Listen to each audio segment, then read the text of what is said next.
Ղարաբաղի նախկին նախագահ Սամվել Շահրամանյանը 9-րդ դասարանի Հայաստանի պատմության դասագրքում տեղ գտած ձևակերպումը համարում է զրպարտություն իր հասցեին և դատական հայց է ներկայացրել համահեղինակ Նժդե Հովսեփյանի և Կրթության, գիտության, մշակույթի ու սպորտի նախարարության դեմ։ Հիշեցնենք, դասագրքի համապատասխան գլխում ներկայացվում է 2023 թվականի սեպտեմբերի 19-ին Ադրբեջանի հարձակումը Լեռնային Ղարաբաղի դեմ, ապա ընդգծվում 24 ժամ տևած ռազմական գործողության արդյունքում Լեռնային Ղարաբաղը տվեց 223 զոհ։ ԼՂՀ նախագահը ստորագրեց Լեռնային Ղարաբաղի Հանրապետությունը լուծարելու հրամանագիր։ Արցախի հանրապետության իրավական համակարգում գոյություն չունի որևէ իրավական ակտ, համաձայն որի Արցախի հանրապետությունը լուծարված է։ Դատական երկրորդ նիստի ավարտից հետո հայտարարեց Շահրամանյանի փաստաբանը։ Նիստը դռնփակ էր, որից հետո նախկին նախագահը հրաժարվեց պատասխանել լրագրողների հարցերին։ Փաստաբանը պատասխանեց հարցերին, նշեց տեղեկատվական շտաբի էջում հրապարակված հայտարարությունում ասվում էր, որ սեպտեմբերի 19-ին տեղի ունեցած գործողությունների հետևանքով Լեռնային Ղարաբաղի պետական ինստիտուտները լուծարվում են և բնակչությունը պետք է ինքնական որոշում կայացնի մնալ թե ոչ։ Կարծում է դասագրքում տեղ գտած տեղեկությունները արատավորում են Շահրամանյանի պատիվն ու բարի համբավը։ Գրքի հեղինակը պնդում է, հաշվի է առել փաստերը։ Ստեղծում է մի տպավորություն, որ քանի որ Արցախի հանրապետության նախագահը իբրև թե կայացրեց Արցախը լուծարելու վերաբերյալ հրամանագիր, դրա հետևանքով Արցախի ողջ բնակչությունը տարհանվեց կամ բռնի տեղահանվեց Արցախի հանրապետությունից։ Կարծում եմ բոլորիդ համար պարզ է եւ ակնհայտ, որ Արցախի հանրապետության բռնի տեղահանումը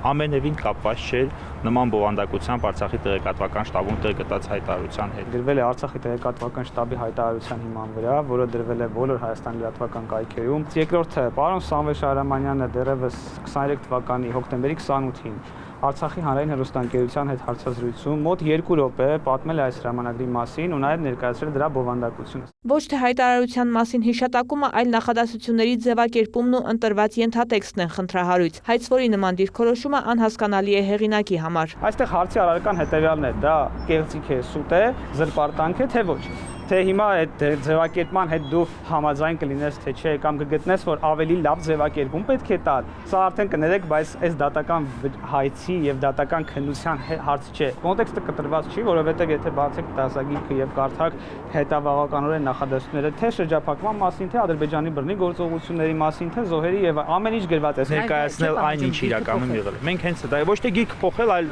դատարանի վճիռը հասանելի դարձնել կրթական բոլոր հաստատություններում։ Կրթական ծրագիր մտցնել։ Մեր առաջարկածը այն է, որ տեղեկացրեք այն, ինչ տեղեկատվական շտաբում տեղ է գտել։ Իրազեկեք,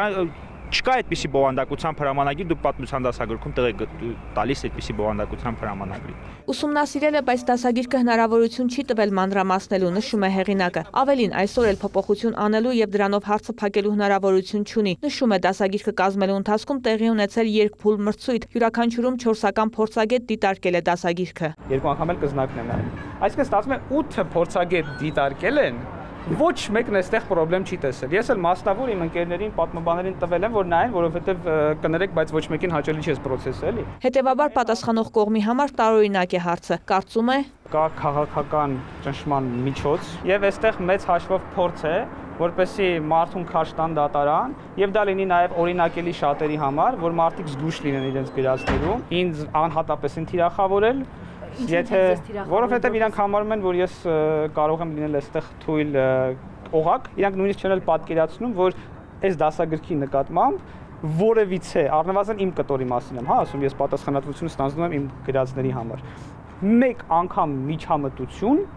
չի եղել։ Թե ինչ որոշում կկայացնի դատարանը շուտով պարզ կդառնա։ Հայցի քննությունն ավարտել է, իսկ վճիռը կհրապարակի փետրվարի 2-ին։